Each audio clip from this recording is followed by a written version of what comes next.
О том, как начать инвестировать даже с 1000 рублей, смотрите в этом видео.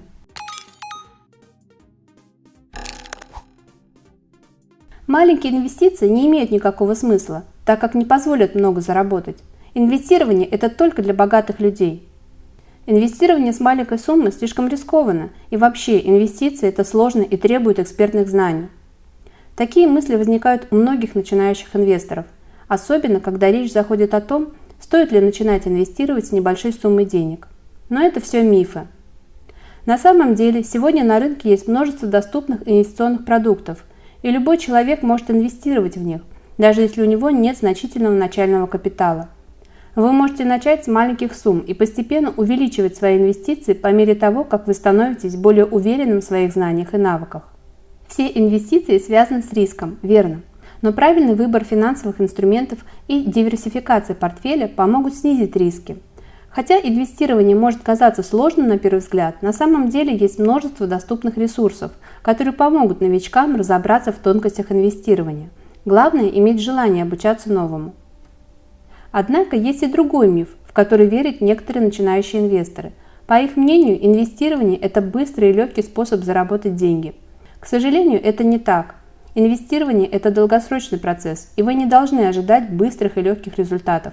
В целом, инвестирование с маленькой суммы может быть хорошим способом начать создание своего инвестиционного портфеля. Это может быть выгодным решением по нескольким причинам. Первая причина – опыт. Начиная с маленькой суммы, можно получить ценный опыт в инвестировании без больших финансовых рисков. Это позволит вам научиться анализировать рынок, даст возможность понять основы инвестиционного процесса и научит принимать решения, необходимые для создания успешного инвестиционного портфеля. Вторая причина – накопление капитала.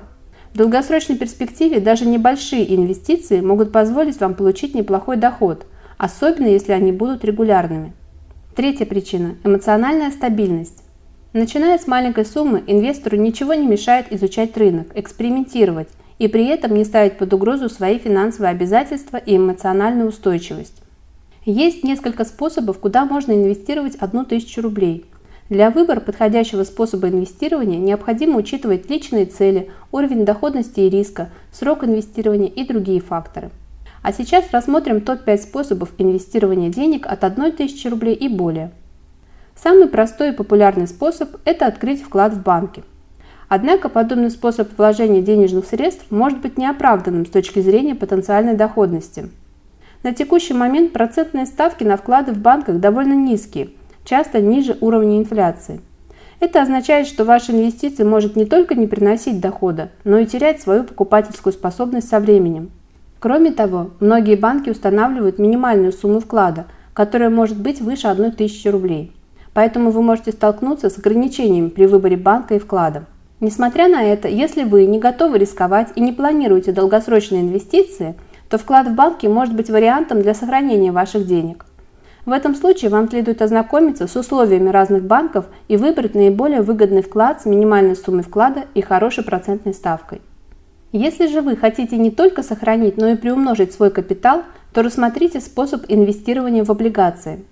Вложение небольших денежных сумм в облигации может быть привлекательным выбором для новичков, так как у таких инвестиций довольно низкий уровень риска.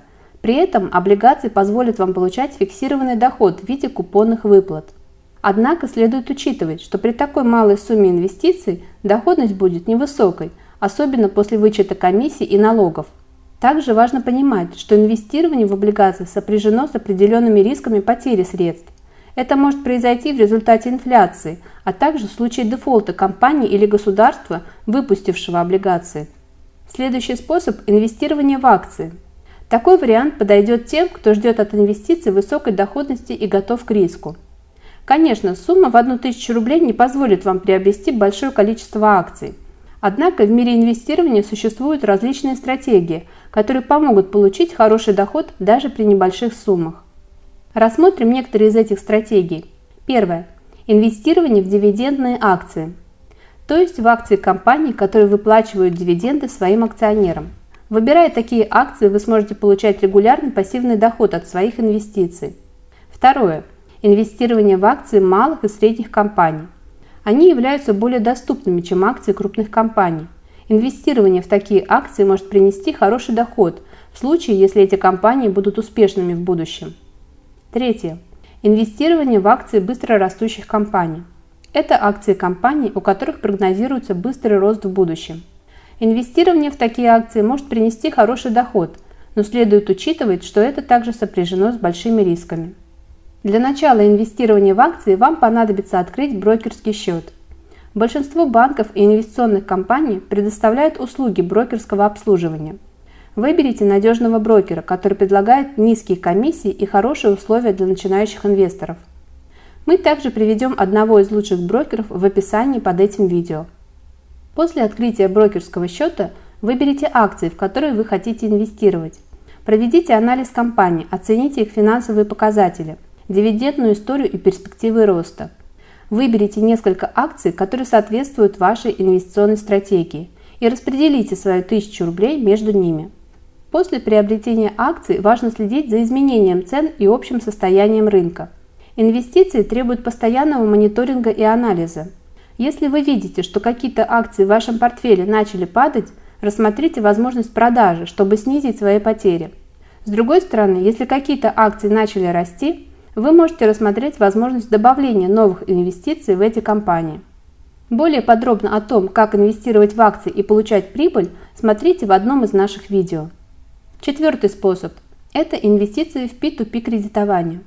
Этот вариант инвестирования, возможно, не так популярен, однако достоин быть рассмотренным в этом видео.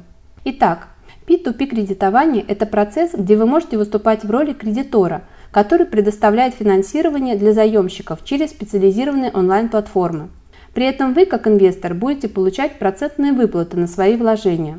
Однако следует отметить, что инвестирование в P2P кредитование имеет свои риски, включая риск дефолта заемщиков, что может привести к потере инвестиций. Кроме того, могут возникнуть проблемы с платформой, на которой вы инвестируете. Например, она может оказаться мошеннической или неплатежеспособной.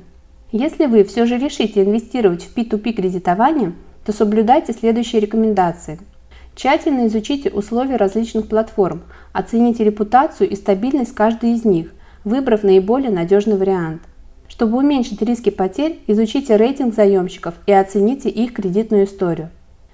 Тем, кто ищет новые возможности для инвестирования и готов к высокому уровню риска, можно рассмотреть способ вложения денег в криптовалюты.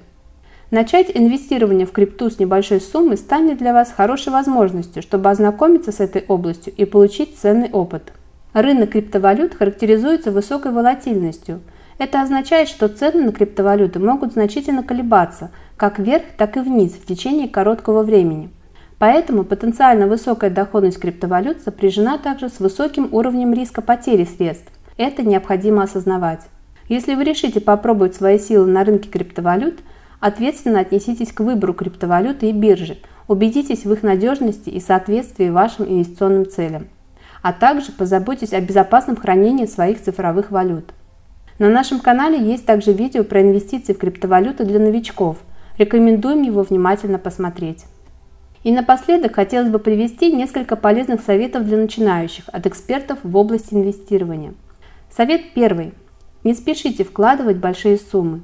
Всегда начинайте с небольших вложений и постепенно увеличивайте их по мере того, как становитесь более опытным.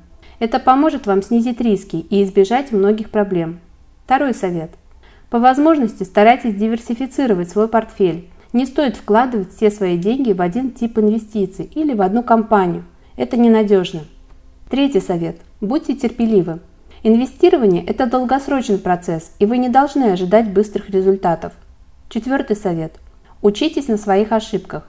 Каждый инвестор делает ошибки. Чрезвычайно важно научиться использовать этот опыт для принятия более успешных решений в будущем.